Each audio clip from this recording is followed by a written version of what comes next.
পাহাড় থেকে নামে জল, সেই জল বাংলাদেশের মাঠঘাট ভিজিয়ে নদীর বুক ভরিয়ে বঙ্গোপসাগরে গিয়ে মেশে। এই যাত্রাটুকু কোটি কোটি মানুষের জীবন, তাদের ধান, তাদের মাছ, তাদের পানীয় জলের উৎস। কিন্তু এখন সেই পাহাড়ের গায়ে একের পর এক বাঁধ বসাচ্ছে, টানেল কাটা হচ্ছে, নদীর পানি ঘুরিয়ে দেওয়া হচ্ছে, আর ভাটিতে থাকা বাংলাদেশ দেখছে নদী শুকোচ্ছে, মাছ উধাও হচ্ছে, হরকা বান আসছে হঠাৎ। প্রশ্ন হলো, এই বাঁধগুলো কি শুধু বিদ্যুৎ তৈরি করছে, নাকি বাংলাদেশের জন্য তৈরি করছে একটা নীরব মরণ ফাঁদ? বাংলাদেশের উত্তর পূর্ব সীমান্তের ঠিক ওপারে তাকালে দেখা যাবে মেঘালয়ের খাসিয়া পাহাড়ে গাঢ় সবুজের এক বিশাল অঞ্চল। সেখানে আছে চেরাপুঞ্জি, আছে মৌসিনরাম, পৃথিবীর সবচেয়ে বেশি বৃষ্টিপাতের জায়গা। সেই পাহাড় থেকে দুটো নদ নামছে, ডান দিক দিয়ে মিন্তদু নদ মেঘালয়ের জৈন্তিয়া পাহাড় বেয়ে নেমে সিলেটের জৈন্তাপুরে বাংলাদেশে ঢোকে। এখানে নাম বদলে হয়ে যায় সারি গোয়াইন। বাঁদিক দিয়ে কিনশি নদ সুনামগঞ্জের তাহিরপুর দিয়ে ঢুকে পরিচিত হয় জাদুকাটা নামে। দুটোই মিলে যায় সুরমায়, যা ভারতে বরাক নামে পরিচিত। এই দুই নদের উপর ভারত এখন যা করতে যাচ্ছে সেটাই বাংলাদেশের জন্য উদ্বেগের কারণ। 2012 সালে মিন্তদু নদের উপর প্রথম বাঁধ চালু হয়, নাম মিন্তদু লেশকা স্টেজ 1, ক্ষমতা 126 মেগাওয়াট। ভারতের যুক্তি ছিল সোজা, এটা রান অব দ্য রিভার প্রকল্প, মানে নদীর পানি আটকে রাখা হচ্ছে না, টানেলের মধ্য দিয়ে ঘুরিয়ে বিদ্যুৎ বানিয়ে আবার ছেড়ে দেওয়া হচ্ছে। বাংলাদেশ তখন এতে তেমন আপত্তি করেনি। কিন্তু সমস্যা শুরু হলো পরের বছর থেকে। 2013 সালে ভারত জানালো স্টেজ 1-এর ভাটিতে তৈরি হবে মিন্তদু লেশকা স্টেজ 2, 210 মেগাওয়াটের আরেকটা প্রকল্প। বাংলাদেশ তীব্র আপত্তি জানালো। যৌথ নদী কমিশনে আলোচনা হলো, কিন্তু থামলো না। 2026 সালের ফেব্রুয়ারিতে মেঘালয়ের বিদ্যুৎ মন্ত্রী জানালেন স্টেজ 2 এর বিস্তারিত প্রকল্প প্রতিবেদন তৈরি হয়ে গেছে, অর্থায়নও চূড়ান্ত হতে চলেছে। এখানেই শেষ নয়, স্টেজ 1-এর উজানে তৈরি হচ্ছে 170 মেগাওয়াটের সেলিম জলবিদ্যুৎ প্রকল্প। 4.8 কিলোমিটার টানেল কাটা হবে পাহাড়ের ভেতর দিয়ে। অন্যদিকে কিনশি নদে আসছে আরও 4টা প্রকল্প। কিনশি স্টেজ 1 270 মেগাওয়াট, কিনশি স্টেজ 2 278 মেগাওয়াট। শাখা নদ উমনগিতে দুটো।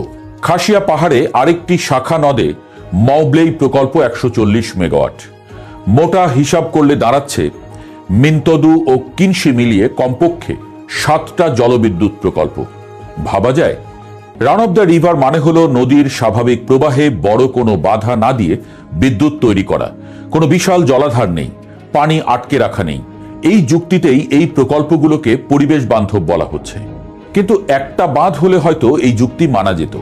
যখন একটার পর একটা বাঁধ আসে তখন চিত্রটা পুরো বদলে যায়। স্টেজ 1-এর টানেল দিয়ে পানি ঘুরিয়ে ছেড়ে দেওয়ার পরেই সেই পানি আবার টেনে নেওয়া হচ্ছে স্টেজ 2-এর টানেলে। স্টেজ 2-এর পানি ছাড়লে সেটাও হয়তো পরের প্রকল্পের জন্য আটকাবে। ফলে নদীর মূল খাতে, যেটা হাজার বছর ধরে বয়ে আসছে, সেখানে বছরের বড় একটা সময় পানিই থাকছে না। পরিবেশবিদরা বলছেন একসঙ্গে অনেকগুলো ছোট প্রকল্পের যৌথ ক্ষতি একটা বড় বাঁধের চেয়েও ভয়াবহ হয়ে উঠতে পারে। কারণ এই ধরনের সারিবদ্ধ বাঁধ নদীর প্রবাহের পরিমাণ, তার ছন্দ এবং অববাহিকার পুরো বাস্তুতন্ত্রকে বহুমাত্রিকভাবে ভেঙে দেয়। 2025 সালে মেঘালয়ের বিদ্যুৎ বিভাগের নিজের প্রতিবেদনেই স্বীকার করা হয়েছে মিন্তদু লেশকা স্টেজ 1-এর পানি ধরে রাখার ক্ষমতা অত্যন্ত সীমিত। অতিবৃষ্টিতে এটি প্রায় 10,400 কিউসেক বেগে পানি ছেড়ে দেয়। বড় বন্যার সময় কয়েক মিনিটেই বাঁধ উপচে পড়তে পারে, আর সেই পানি সরাসরি নামছে বাংলাদেশের দিকে।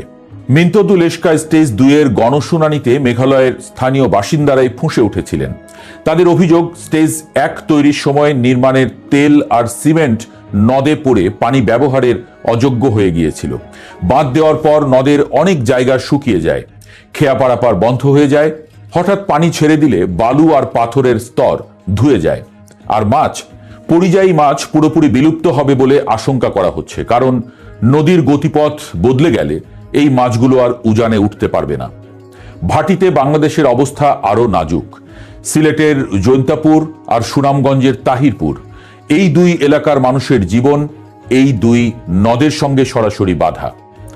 নদ থেকে বালু তোলা আর মাছ ধরাই তাদের রুটি রুজি।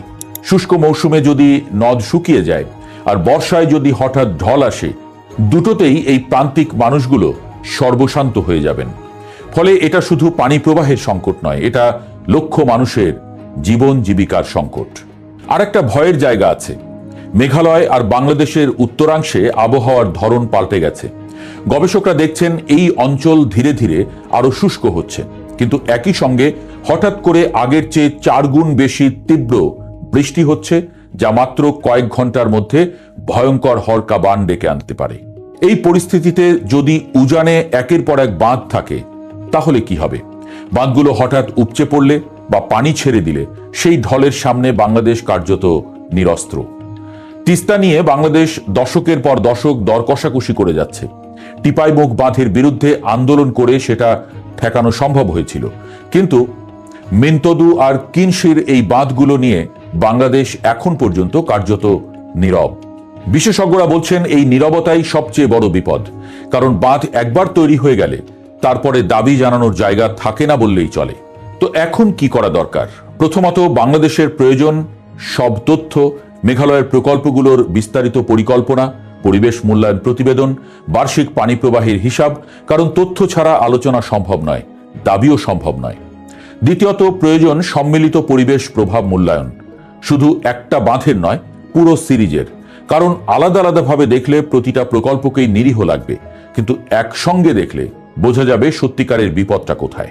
তৃতীয়ত, ভারতের সঙ্গে দ্বিপাক্ষিক আলোচনায় এই দুটো নদকে অগ্রাধিকার দিতে হবে। তিস্তার মতো এই নদ দুটোকেও যৌথ ব্যবস্থাপনার আওতায় আনা দরকার, কারণ নদীর পানি এক দেশের একার সম্পদ নয়, আর ভাটির দেশ বাংলাদেশের এই সত্যটা সবচেয়ে ভালো জানার কথা। পাহাড়ের বুকে বাঁধ বসছে, টানেল কাটা হচ্ছে, নদীর গতিপথ বদলে যাচ্ছে, আর নিচে সিলেটের জৈন্তাপুর, সুনামগঞ্জের তাহিরপুরে জেলেরা জাল ফেলছে একটা নদীতে, যেটা হয়তো আর কয়েক বছর পরে থাকবেই না। প্রশ্নটা তাহলে শুধু বিদ্যুতের নয়, শুধু পানির নয়, প্রশ্নটা